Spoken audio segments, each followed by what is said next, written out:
खळबळजनक घटना वैरागमध्ये युवकाची दगडाने डोके ठेचून निर्घुण हत्या. दत्तनगर परिसरात भीतीचे वातावरण.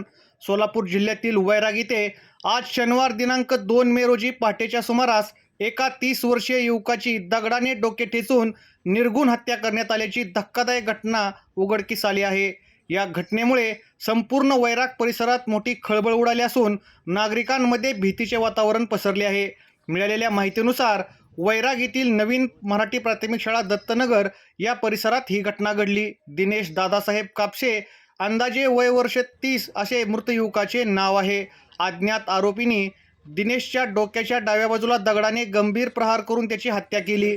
पहाटेच्या सुमारास हा मृतदेह रक्ताच्या थरोळ्यात पडलेला आढळून आला. घटनेची माहिती मिळताच वैराग पोलीस ठाण्याचे अधिकारी आणि कर्मचारी तातडीने घटनास्थळी दाखल झाले. पोलिसांनी पंचनामा करण्याची प्रक्रिया सुरू केली आहे. हत्येचे नेमके कारण अद्याप अस्पष्ट असले तरी पोलिसांनी परिसरातील सीसीटीव्ही फुटेज ताब्यात घेण्याचे काम सुरू केले आहे.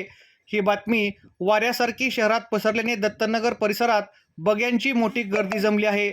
भर वस्तीत आणि शाळेच्या परिसरात अशा प्रकारे खून झाल्याने कायदा आणि सुव्यवस्थेचा प्रश्न पुन्हा ऐरणीवर आला आहे. मृत व्यक्तीच्या पश्चात पत्नी, 3 वर्षाची लहान मुलगी, 1 वर्षाचा मुलगा, आईवडील, एक लहान भाऊ असा परिवार आहे. या खून प्रकरणी वैराग पोलिसांनी 3 संशयितांना ताब्यात घेतले असून पुढील तपास सुरू आहे.